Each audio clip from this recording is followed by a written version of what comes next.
all. Ano po ba ang nangyari? At the outset, ma'am, thank you very much for giving us the opportunity to present our side on this August body. This is the second time that we appear in the Senate, and in the first time, it resulted in our ability to show to the public what is happening during the 16-day operation inside the KOJC compound. And today, we do hope to continue with our quest for justice to help the victims look and find and receive the justice that they also deserve. Regarding the arrest of Mr. Quiboloy, in all intents and purposes, in our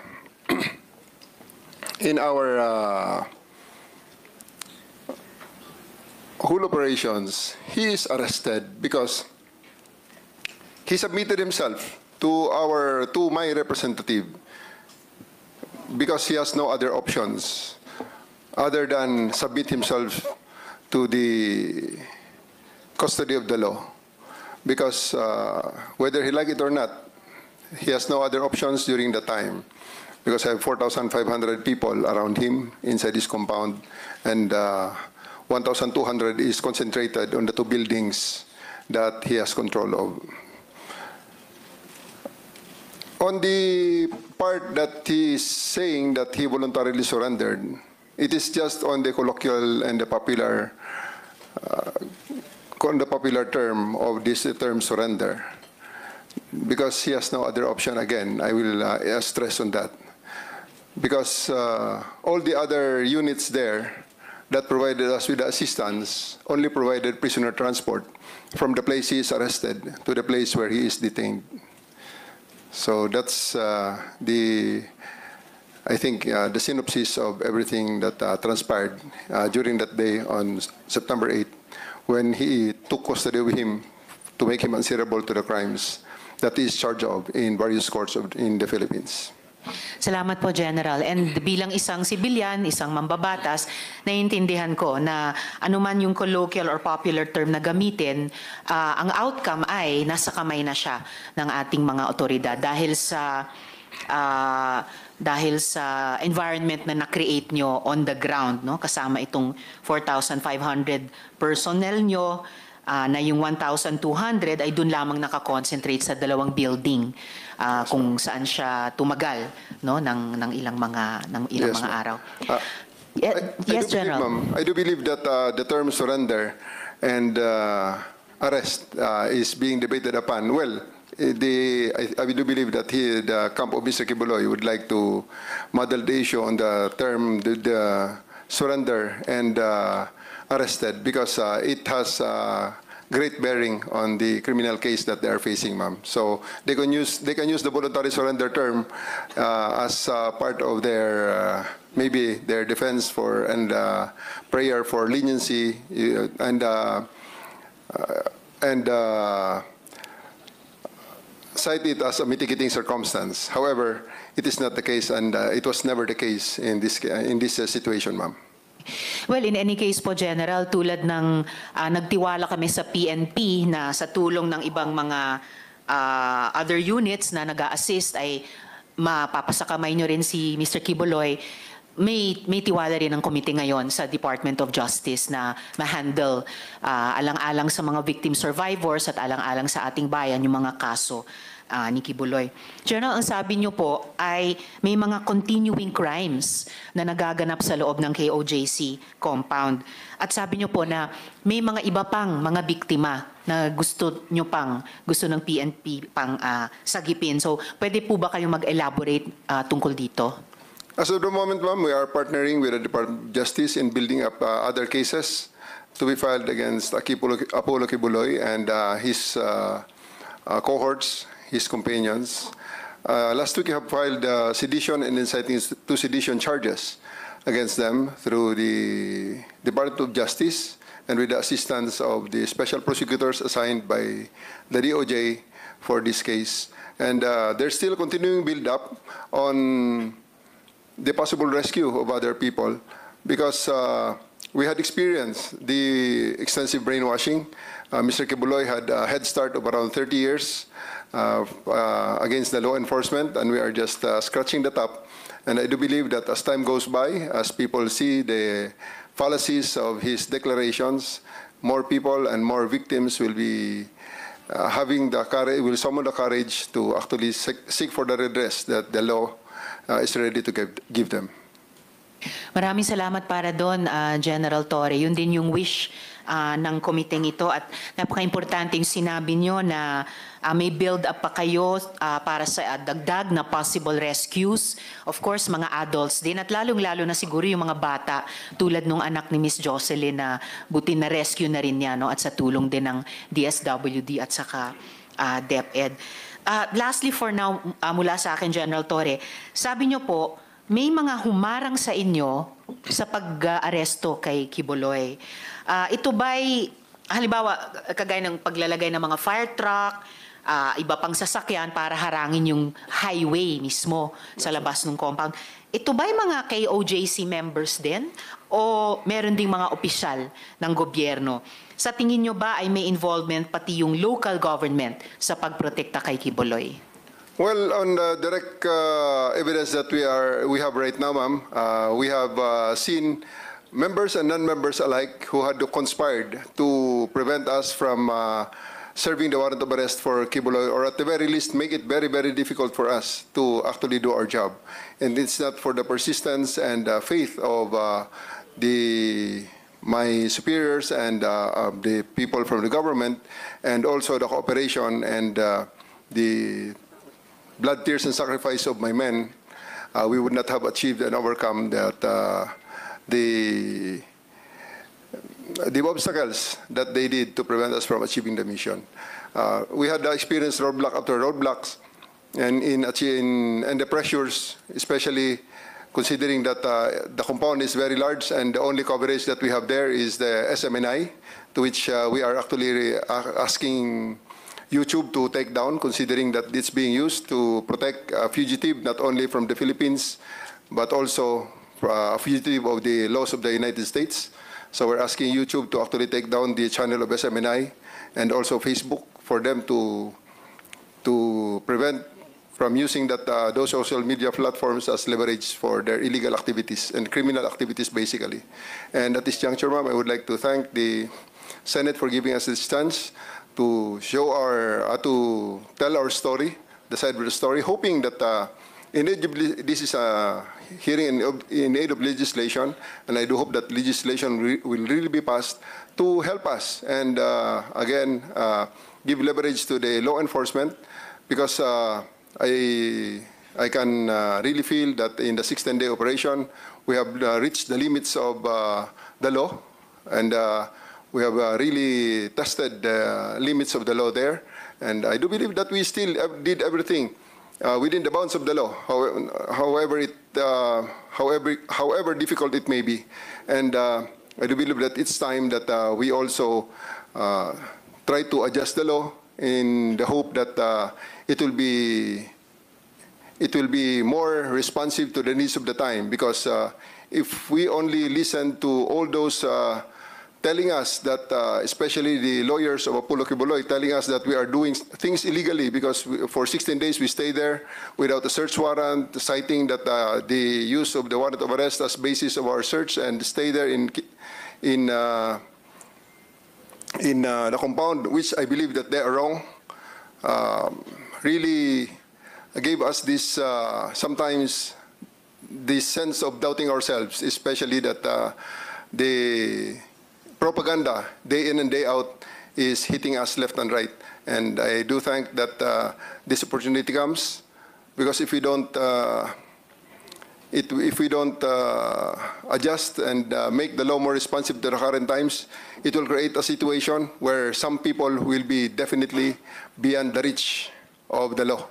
Because if we are not that persistent, Mr. Quiboloy will still be out there laughing at us and just telling everything that things that he wants to say, because he will be he will be always out of the reach of the law.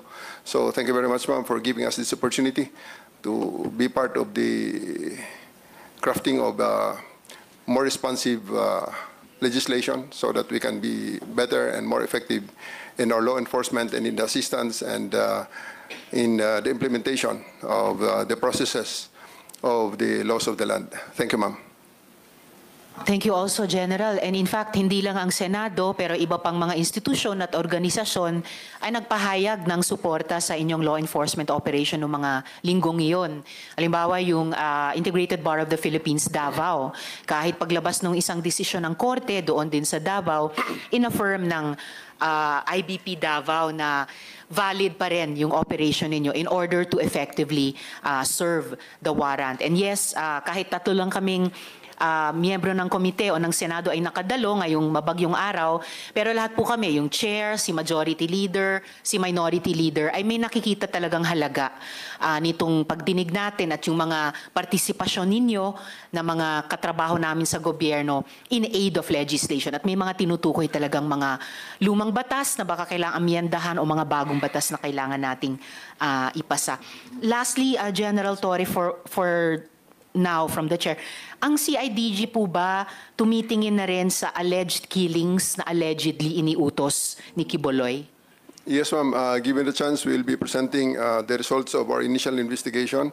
For the past 1 month that I'm designated as head of the CIDG, I continued what I started in Region 11, and we are ready to present to this August body and to the public the link analysis and diagram that we had prepared with the accounting of the personalities, including the incidents, including those that were mentioned by the witnesses who spoke before me, ma'am. I see. General, prepared ba kayo maghain ng ganitong kahit broad strokes kung ano yung pinaka-importanteng mga initial results ng inyong investigasyon nitong nakaraang buwan, pati yung link analysis, or ano ba yung maaari nyo nang at pwede nang ibahagi sa komite? Yes, ma'am. We can show you just one slide, which is Yes, sir. Please the collection of, which is basically the simple result of our validation and collation of the information that we have right now, ma'am. It's on the processing, and I will be asking my regional chief of the Regional Field Unit 11 of CIDG to show to us the single slide of the link analysis. Salamat, General. Sir, nakapanumpa naman din kayo kanina, ano po? Yes, sir. Yes, ma'am. If you could, sige po. Handa na po yatang yes, ma'am. While they are i-upload. preparing that, ma'am, this Opo. is still a work in progress, and as time goes by, we do believe that there's even a possibility that the Senate and congressional investigation and the EJK will intersect with each other. I see. So there's Well, that's very important. Para sa kaalaman ng lahat, ang investigasyon naman ng Senado sa ilalim ng Blue Ribbon Committee ay magsisimula naman po sa Lunes, 28 nitong buwan, at ang magpapangulo ay si Minority Leader Senator Coco Pimentel. yes, ma'am. It's part of his. The link analysis will cover around 30 years. From the start up to the present that we know, based on the declaration of various witnesses. There may be times that things will be for validation. The danger is only libel. Maybe so that's why I ask my personnel to redact the Yes, sir. link analysis, remove the names. Apo. But rest assured that without the reduction, there will be actual names that will be given in there. Very that well will in- taken, General. That will include victims who were already killed, who had died, and that will include the witnesses that you have just heard today and how they are positioned in the network of Mr. Quiboloy. Wala pong problema sa redaction, General Torre. Isa sa mga best practices din na ginagawa ng aming komite kapag hindi pa pwede o dapat ilabas ang anumang dokumento. Yes, ma'am. Thank Of you, course, we also this is a from our standpoint. This is a two-edged sword. This will give Mr. Quiboloy the idea on how far we are in the investigation of his organization, but also we are presenting this to the public, hoping that to show the public and the potential, especially the potential victims, the other victims who have not yet spoken, have not yet surfaced, to have the courage to believe in us that we are actually in the correct path to the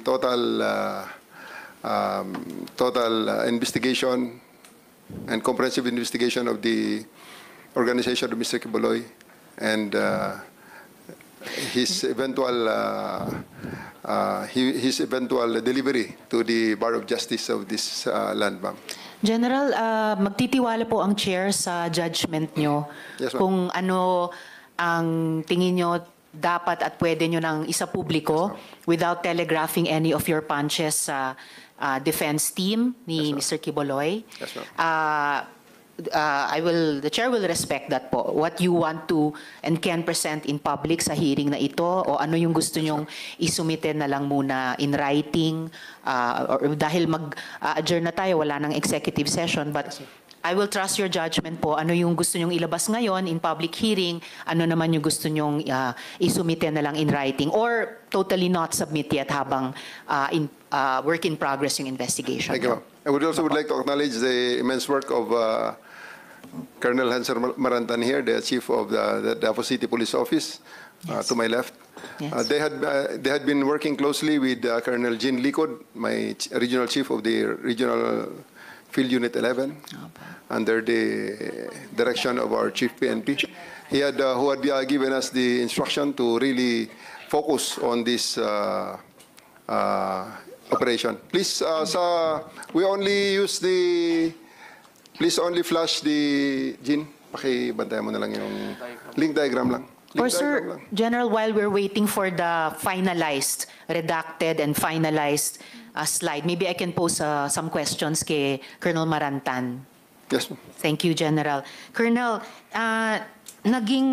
kaugnay sa isang follow-up question ko kay General kanina, naging usap-usapan din na mayroong mga kailangan pang i-rescue na mga kababaihan at kabataan, in particular sa loob ng KOJC. Ano pong actions ang kinuha ng PNP? At may mga rescue attempts ba na ginawa in coordination sa ibang mga government agencies? Madam Chair, yes. In fact, we have a good accounting with them.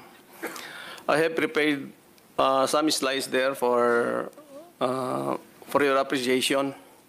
Maybe is there already on the PowerPoint presentation?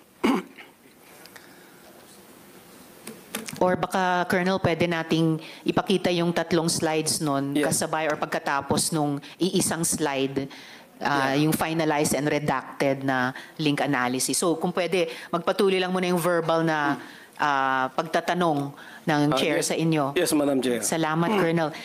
Marami ding vloggers na nagulat ng, ito na po. O sige, suspend ko muna yung pagtatanong sa inyo, Colonel. Balikan po natin yung slide na pwedeng kayo rin po, Colonel. Sino pong magpe-present nung slide ni General? Kayong dalawa po. Si General at kayo, sir. At si Colonel Marantan.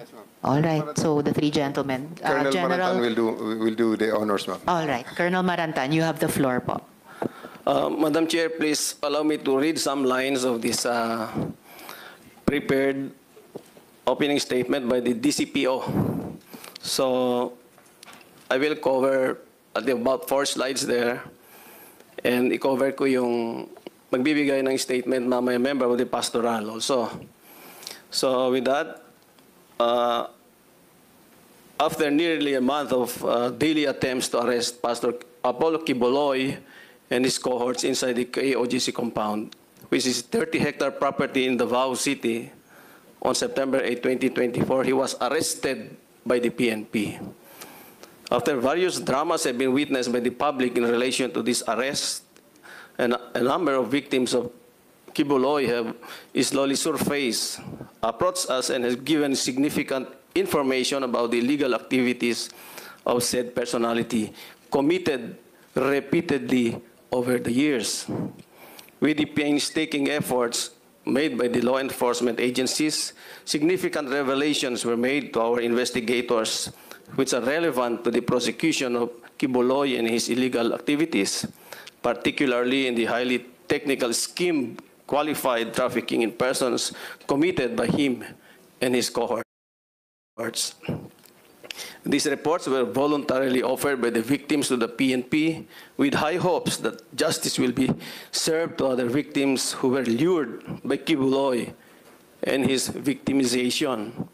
The revelations, which likewise appear to be consistent and based on facts, led to our investigation on the so-called angels of death, whom Kibuloy exploited to infuse fear among his victims. As we speak, the PNP, with the constant collaboration with different units, are working together to complete the picture of the dynamics of Kibuloy's illegal activities perpetrated over the years. Today, we will also be hearing corroborative statements from one of the victims whose youth have been robbed because of his illegal scheme. With our goal to help this committee identify loopholes and room for improvements for the Republic Act 10364 or the expanded anti-trafficking law and other related laws, it is likewise our end goal to build up airtight cases that could lead to the successful prosecution of cases against him and cohorts. Today, Madam Chair, we are ready to answer questions to help this committee craft legislations as may be necessary. But before that, may I show you some of these slides, whom I know it's pertinent to the topic at bar. Next slide, please. The Kingdom of Jesus Christ was founded, yes. I think ito yung tanong kanina na next po, next na. Next slide. Thank you. Kanina, Pastor Kibuloy was asked kung ilan yung members of the KOJC.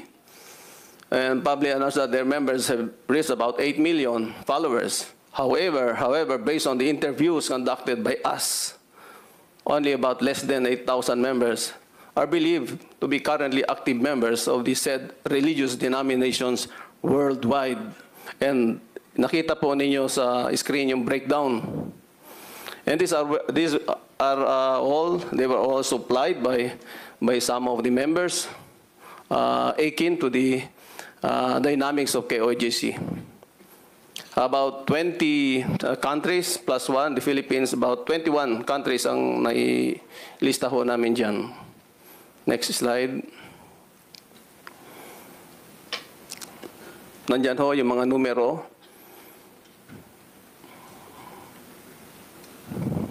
Next slide. Ito yung simplified projection of the tip scheme of Pastor Kibuloy. First on the recruitment and then the grooming. Doon sa grooming, there will be separation kung sino ang prospect nila na maging subject of the sexual exploitation. Doon naman hindi mag-qualify, doon sa standard, pupunta sa ordinary miracle worker for the forced labor eventually. Next slide. Kanina we were talking about the difference between the lifestyle of the pastoral and members of the simple workers. Next slide. Just please return to one of the... Yes, General previous slide. Torre. If, baka makalimutan na ni Colonel Marantan. This room is the bedroom of Mr. Kibuloy in the Bible school. Bible school. And there is a bedroom, something like that, looks something like that. With the twin, the lower right corner is the twin tub jacuzzi. Jacuzzi for 2 persons. Thank you. And taken from the narrative of the pastorals, Yes, Colonel Marantan. this is where the sexual exploitation oftentimes is being perpetrated. Next slide. Yan po yung difference na sinasabi kanina ng mga kasama natin ng mga resource speakers.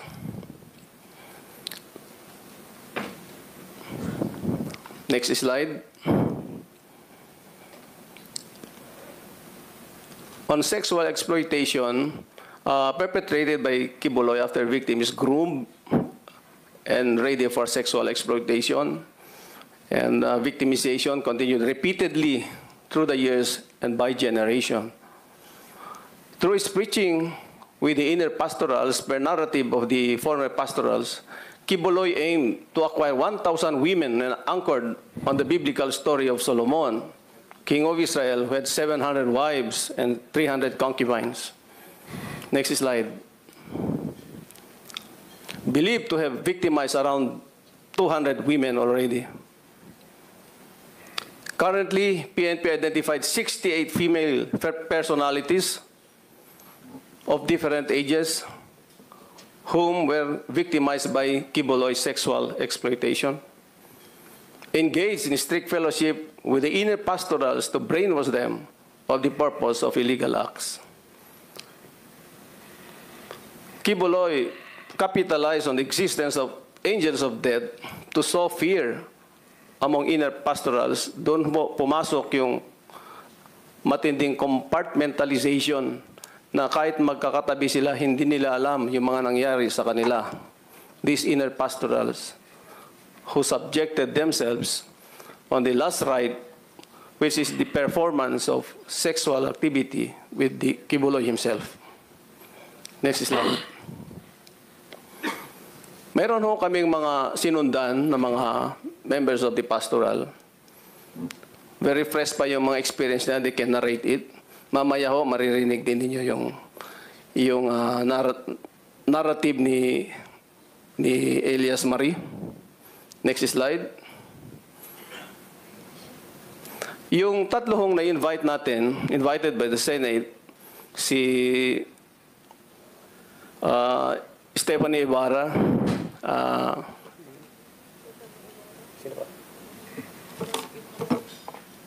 and three of them, pwedeng i-refer ko lang. Si Olive Campo and Jack Holtz, ay hindi ho nag-respond sa invitation by the Senate. Pinapakita ho namin sa inyo ang due diligence performed by the members of the DCPO. Pero apparently, they did not heed to the invitation of the Senate, especially Stephanie Ibarra. Next slide. Yan po yung mga efforts. Every day, pumupunta yung mga policemen natin doon sa alam ng mga address nila. Next slide. On the way forward, there's an investigation on the land grabbing issues at Barangay Tamayong, on the house of Kibuloy in Garden of Eden, Barangay Tamayong. Next slide. Oftentimes, naipalabas naman ho yung mga photos na ito. Financial investigation on possible money laundering case committed by Kibuloy and KOJC. Investigation on possible tax evasion committed by KOJC and other proprietary businesses owned by KOJC. Investigation on the legality of operations of schools and other business entitled entities owned by KOJC, and the investigation on the involvement of other foundations utilized by KOJC in the operations. Next slide. And with that, Madam Chair, I think the Elias Marie is ready to narrate her ordeal inside the KOJC compound for 10 years. Maraming salamat, Colonel Marantan. At bago ko tawagin si Elias Marie, well, salamat dun sa presentation nyo rin on ways forward. Ganun ko rin gustong i-adjourn itong hearing mamaya on the ways forward, both dun sa mga investigations and dun sa rehabilitation ng mga victim survivors. One quick follow-up question, Colonel, bago ko i-recognize si Elias Marie. Ano po yung alam ninyo ng PNP o natuklasan sa Angels of Death? Na-identify nyo po ba ang mga miyembro ng grupong ito? At saka, meron bang mga government officials o workers na involved sa grupong iyon? Ikaw sasagot. Ma'am, that will be the contents General of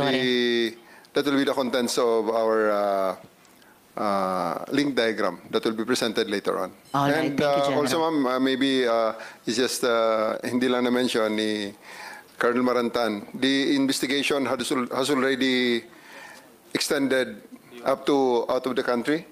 Colonel Marantan has just arrived from Europe, from Austria in particular, interviewing the pastorals that are already based there.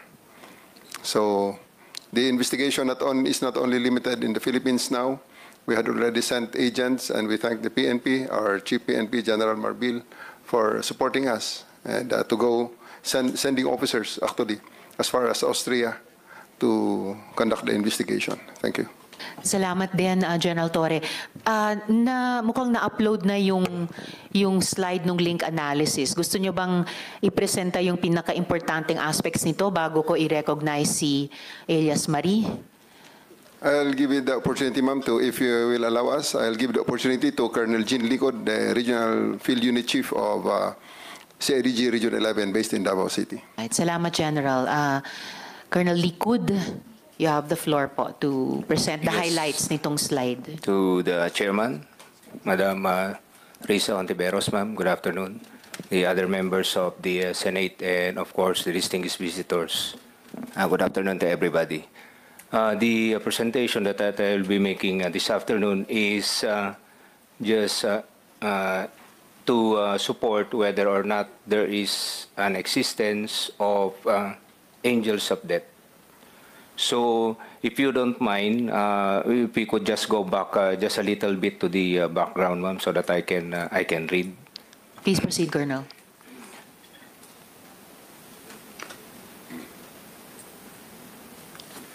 Just to read a little bit with the background of the so-called angels of death. Pastor Apollo Kibuloy, the self-proclaimed appointed son of God, has used the term angels of death to threaten the members who violates the doctrine, teachings, and code of secrecy of KOGC.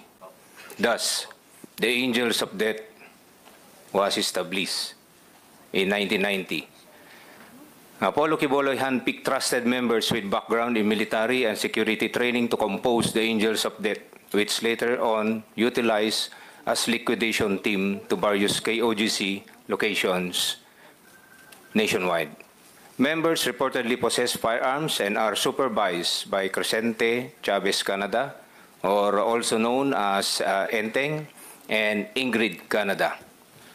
So you might be smiling right now, but later I will prove it to you in the succeeding slides. These angels of death reportedly operate as a secretive, loyal group within the KOGC ministry, capable of imposing both physical and psychological harm on those who do not comply with Kibuloy's wishes. The very name, angels of death, suggests a level of intimidation and power that goes beyond mere spiritual guidance. The allegations paint a picture of an organization that functions as a private army, a weaponized wing of Kibuloy's church used to coerce and control members, particularly vulnerable young women whom Kibuloy has allegedly abused. On the part of the investigation, as the primary investigation office of Philippine National Police and in behalf of my director of the Criminal Investigation and Detection Group, we have set some objectives pertaining to the very existence, whether or not the angels of death does exist or not. So we established some objectives to prove whether or not angels of death exist. Second, reinvestigate dismissed cases involving deaths by members of angels of death. Third, identify the crimes perpetrated by the alleged angels of death and its surrounding circumstances. Fourth, identify the degree of participation of members and provide evidence for filing of appropriate charges in court. Definitely, we have to find evidence so that we can file a complaint before the court. As to the efforts that is being undertaken by the CIDG in particular and the PNP in general, we are continuously identifying the alleged members of angels of death, profiling of the alleged members, interview of victims' family, relatives, and witnesses relative to the crimes perpetrated by the alleged angels of death, thorough and discreet validation on the involvement of the alleged angels of death relative to the death of former KOGC members, coordination with other intelligence units, the local police, the AFP, counterparts, and other agencies for case build-up and possible operations if evidence warrants. And next is continuous monitoring and gathering of information and submission of development report as obtained. Now, ma'am, I would like to bring your attention to the diagram being shown in this slide. We would like to show you how is the flow of instruction being undertaken. Of course, as we all know, that the KOGC is a structured organization, but this one, it is not a structured organization. Kaya yung angels of death, ma'am, is just the term that is being used, but it is not an organization. It is how, in this diagram, how the instruction is being relayed or being followed by the members. Well, of course, on the right corner, as you can see, is Pastor Apollo Kibuloy. Based on that diagram, Madam Chairman, there are 4 na kanyang pinagkakatiwalaan ng kanyang mga instruction. Si Mr. B, of course, Mr. Crescente Canada, si Ingrid Canada, at saka si Pastor Acobo, based on the diagram. Yan, ma'am, yung 4 na mga pinagkakatiwalaan niya as of now, base doon sa mga nakukuha nating mga interviews and affidavits na nakuha natin. So, yan ang lumalabas sa sa ating structure. Now, ma'am, in relation to the punishments being undertaken on some deaths also, but we are not saying that they are the perpetrators. That's why, on the words of our director, we are on case build-up. We have to gather evidence so that we can prove the objectives that we wanted, to prove the whatever crimes that was committed. Those are the circumstances. To explain further, ma'am, the diagram. If you see on the diagram, ma'am, most of the instructions is coming from Ingrid Canada. However, if you look into the diagram, dotted lines po siya, ma'am. So meaning, she gives the instruction, however, they need confirmation from Crescente Canada. That is why there is a solid line coming from Crescente Canada. So hindi pwedeng si Ingrid lamang po yung magbibigay ng instruction at siya lang din po yung susundin. So manggagaling, i-confirm din po nung mga 1 to 12 na yan and more kay Crescente Canada. Yan po yung usually nangyayari. As what we are saying, ma'am, these are all taken, extracted from the accounts of our witnesses and taken from their affidavits. Hindi ito invento.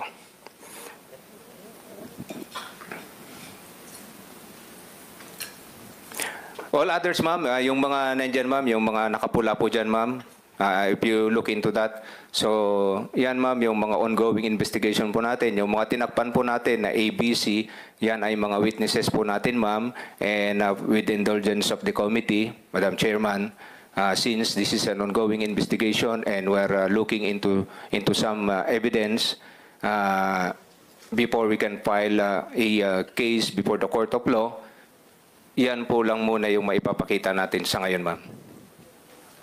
Maraming salamat para doon, Colonel Liquid. Thank you, ma'am. Just a couple of follow-up questions kung pwede na ring sagutin. Una po, sa tingin nyo ba tuloy-tuloy pa yung trafficking operations ng KOJC?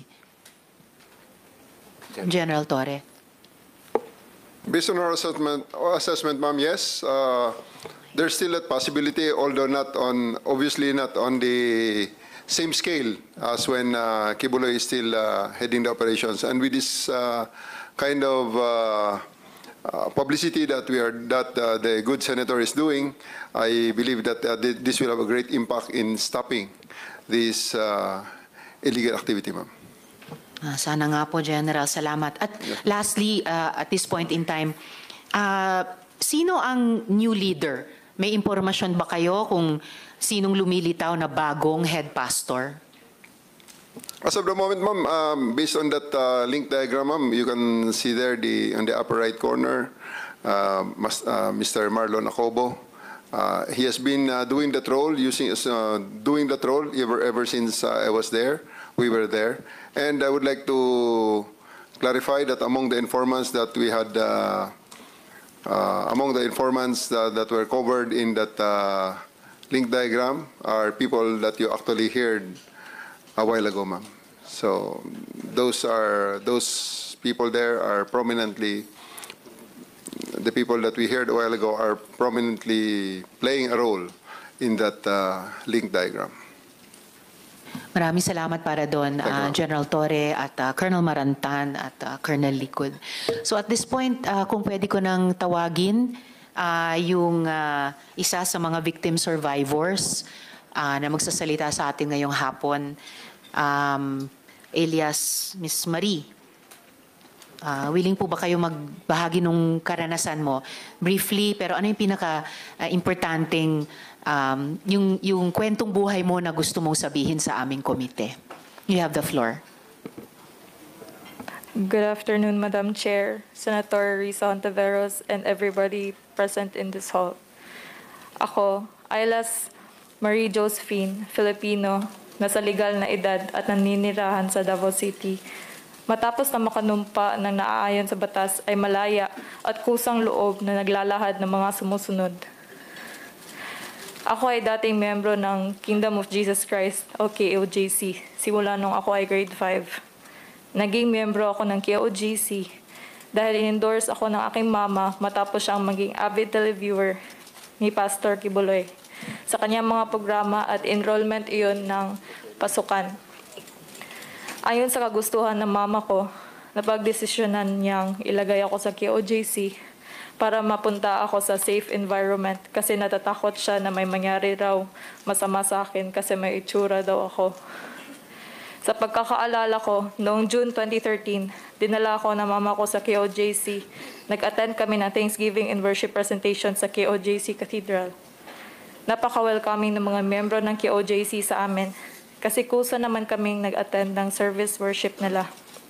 Sa pagkakataong iyon, nakuha namin ang atensyon ni Nelly Canada na sa pagkakaalam ko ay may mataas na katungkulan sa Jose Maria College o JMC bilang Dean o Administrator. Pagkatapos ng worship, in-invite kami ni Mama na ipakilala kay Kibuloy sa dating Victoria's Building, kung saan doon kumakain si Kibuloy at malalapit sa kanya pagkatapos ng worship.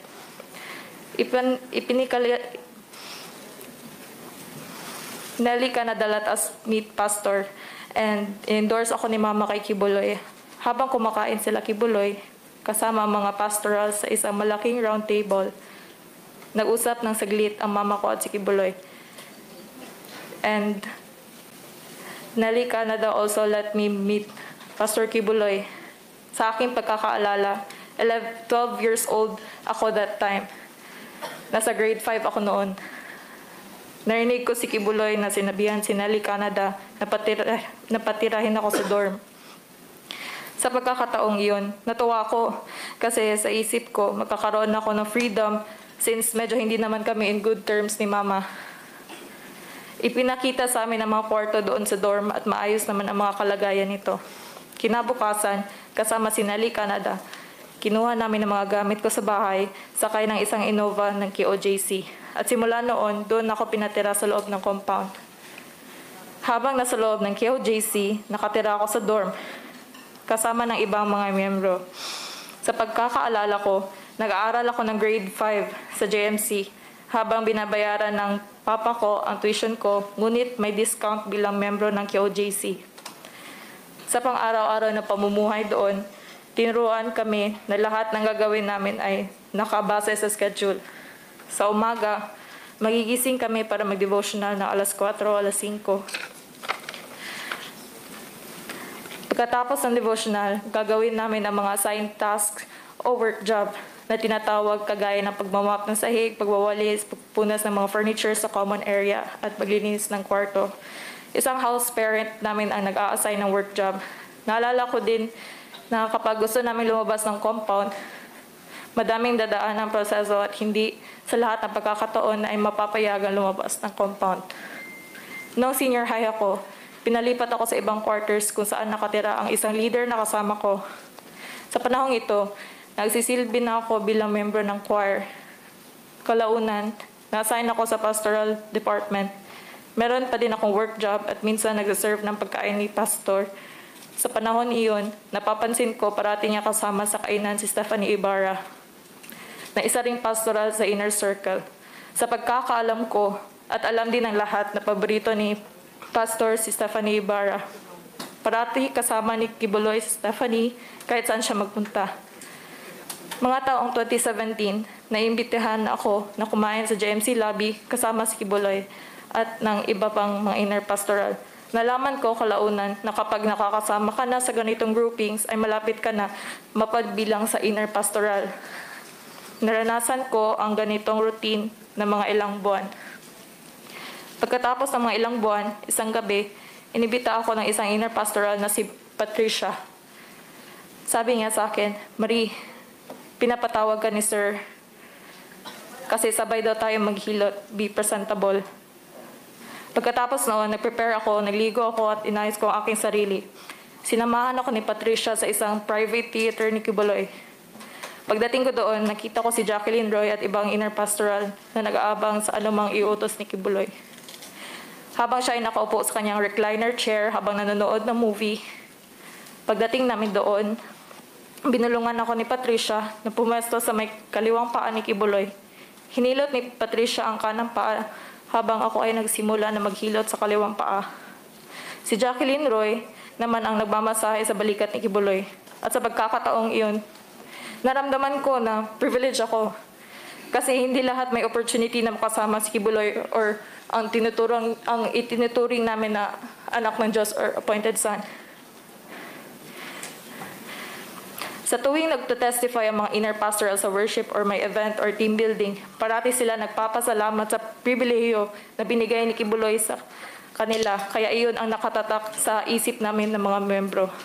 Ang mga pastoral kasi ang ituturing na most privileged sa Kingdom Nation dahil sila naman ang pinakamalapit kay Kibuloy at nakakasama niya sa iba't ibang lugar at bansa at napaka well provided. Simula naghilot ako sa kanya, binigyan ako ni Patricia ng 5,000 pesos kada linggo na pinapabigay daw ni pastor sa akin bilang allowance ko. Pinapalipat din ako ni Jacqueline Roy sa kwarto ni Patricia kung saan malapit ito sa kwarto ni Kibuloy. Naranasan ko rin maisama sa Hong Kong at magstay sa isang 5-star hotel kasama ang mga inner pastoral. Binigyan din ako ng pocket money na pambili ng anumang gustuhin ko. Nagsimula rin ako maglinis sa kwarto ni Kibuloy kasama ang ibang mga pastoral. Hindi kasi lahat ng membro pwede pumasok sa kwarto ni Kibuloy. Nung nanging pastoral na ako, pinagbawalan ako ng mga nakakatandang inner pastoral na pumunta sa mga lugar na madaming lalaki o makipagkaibigan sa mga lalaki. Bilang miyembro ng KOJC, pinagbabawalan rin kami na magkaroon ng boyfriend o gumamit ng cellphone at pinagbabawal pa kami ng iba't pang mga bagay. Noong naramdaman ko na mapapabilang na ako sa inner pastoral, madami ako natanggap na mga bagay kagaya ng pabango, chocolate, damit na galing ibang bansa at iba pa.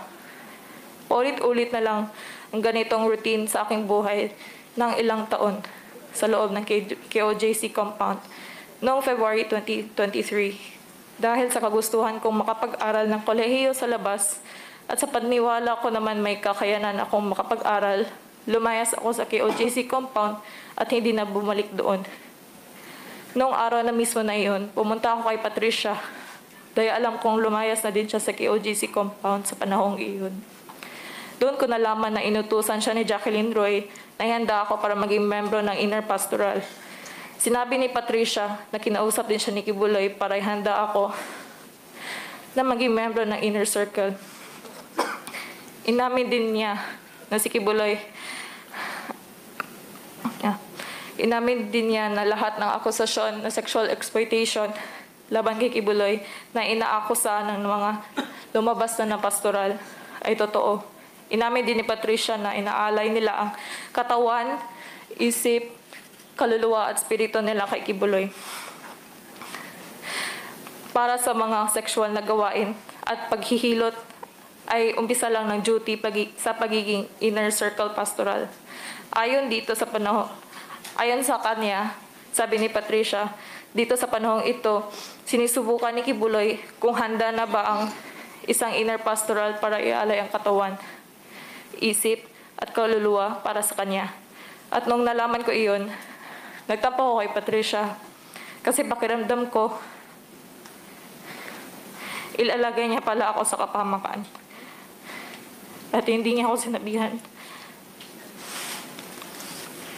sa mangyayari sa akin. Pero nagpapasalamat naman ako dahil nakaalis na ako doon sa compound. At hindi ako napagsamandalahan. Kaya ako nagsasalita ngayon dahil as former member, alam ko na ang buong operasyon ng KOGC ay bawang panlilin lang lamang.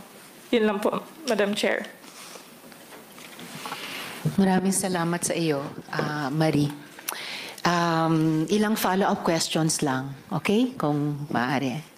Okay? Yes, Madam Chair. Alright. So, bilang muntik nang naging inner pastoral, bilang naging pastoral, ano yung paniniwala mo sa katauhan ni Kibuloy at kailangan nyo siyang pagsilbihan? Meron pa ba ikaw idaragdag na ano yung mga gawain nyo at ano naman din may idadagdag ka pa bang anong pinagbabawal sa inyo? Sa experience ko po, besides sa work job nung nandun pa ako sa loob, ako ay na-assign sa Kingdom Children Growth School or Global Child Evangelism. Kaya besides sa life namin doon sa quarters namin na naglilinis kami, nag-serve kami, ako ay may duties din doon na everyday doon ako. And back then, ang tunay na paningin ko talaga kay Pastor is father figure. Kasi lumaki naman ako na walang ama. Yun po, Madam Chair. Salamat, Miss Marie. Sabi mo nga 11 years old ka nang ipagkatiwala ka, no, ng iyong mama sa KOJC. So a few years after na inumpisahan kang i-groom para maging pastoral, so you were on your way to being part of the inner circle ng mga pastoral. At maraming beses binanggit mo si Jacqueline Roy bilang bahagi ng prosesong iyon. So meron ka bang idadagdag pa kung bakit nasabi mo iyon na papunta ka na talaga sa gagawin kang inner pastoral? Meron pa bang ibang palatandaan na malapit ka nang maisali dun sa inner circle ni Kibuloy? Kasi nung lumabas si Patricia, tinanong ako ni Kibuloy kung handa ka na ba na ialay ang body, mind, soul, spirit mo para sa anak. He is referring to himself. At sabi niya na dito sa tanong niya sa akin kasi parang lately lang na lumabas si Patricia nun kung ano gusto ko sa future ko sa KOJC. Sabi niya kung leader ba, along those lines. Ang sagot ko lang, gusto ko lang kasi like ma-save yung soul ko. Yun talaga yung pinanghahawakan ko dati. Yun po, Madam Chair. So, yung mga senyales mo na papunta ka na sa gagawin kang inner pastoral ay hindi lamang kay Jacqueline Roy pero kay Kibuloy mismo sa ganung mga pananalita at gawain nila. Yes po, Ma'am Chair. Okay. And eventually, hindi natuloy ito hanggang makatakas ka nga last year. So bago ko itanong yung paano ka nakatakas, paano nangyari yon? Pinagmassage ka rin nung pastoral ka pa at Yes, po. malapit ng gagawing inner pastoral. Sabay po kami ni Patricia. Sabay kayo ni Patricia. So tig-isang paa na Yes, po. pinamasahe. Okay. So paano nangyaring na nakatakas ka nung nakaraang taon? Nung nakaraan po, ibabalik na sana ako sa Tamayong kasi doon kami nag-aaral ng Bible School. Yun yung school na ACQ College of Ministries. And personally, gusto ko talaga makapagtapos ng kolehiyo na totoong kurso, maging professional, ganun po. Kaya po, hindi ko na po kaya na mamuhay sa pang-araw-araw namin na ganun po na wala kaming choice. Sinasabi may freedom of choice. Pero naka-instruction naman lahat. Yan po, Madam Chair, kaya lumayas po ako. Hindi po ako napaalam. Lumayas po ako kasi kapag papaalam ako, nagpaalam na ako kay Jacqueline Roy before. And kung pwede mong sabihin sa amin in public, paano ka nakatakas? Unless hindi mo pwedeng sabihin. Hindi.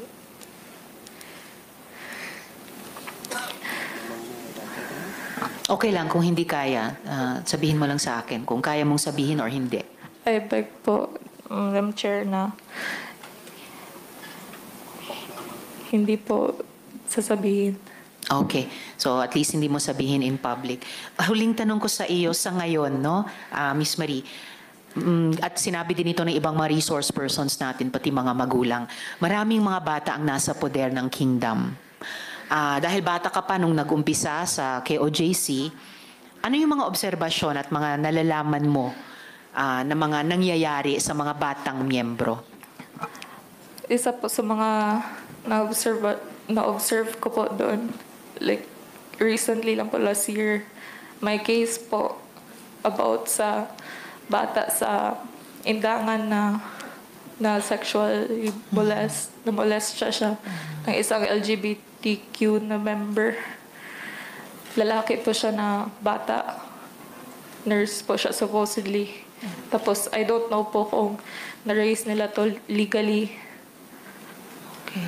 And I know po na hindi lang po ito isang kaso na may batang namolest siya sa ibang properties ng KOJC.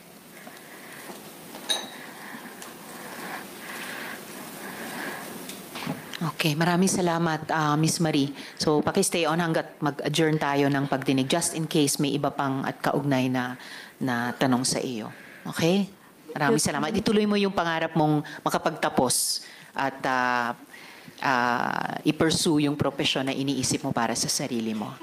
Okay? Salamat po. Okay, salamat din po. Tanong po kay, nandito ba si Sir Dindo? I think online po ba kayo, sir?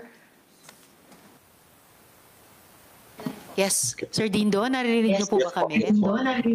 Yes po, Madam Chair. I'm Okay, here. salamat sir. Hello po.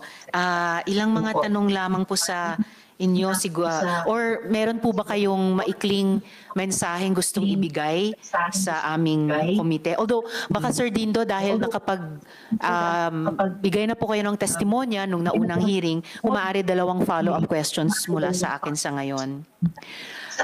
Sige po. And, Salamat po, Sir Dindo.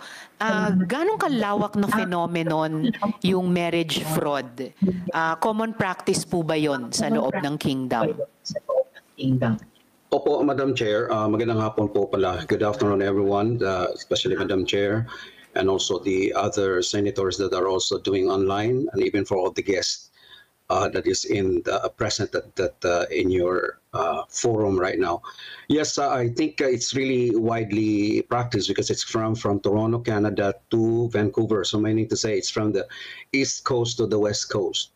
And as I understand that it is happening from different cities also, including Alberta, Canada, and some other areas by which they execute this kind of sham marriages. Yeah. And Madam Chair, if you don't mind, I have some actually slides that I want to share these are really important to really sum up also with some of the issues that has been shared by some of our other witnesses, and also the General Torre that also is investigating. And I can show you some slides if you may.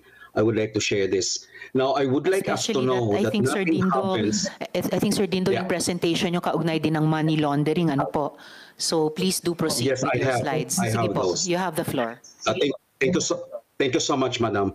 And I just would like us to know that the leadership chart of KOJC, nothing happens in KOJC without the knowledge of ASAQ, which is Apollo C. Kibuloy. So down to his board of administrators, to his coordinators and ministers, and then he deselected leaders among these groups all over Canada to mend those human trafficking that are brought in different places of all Canada. So it really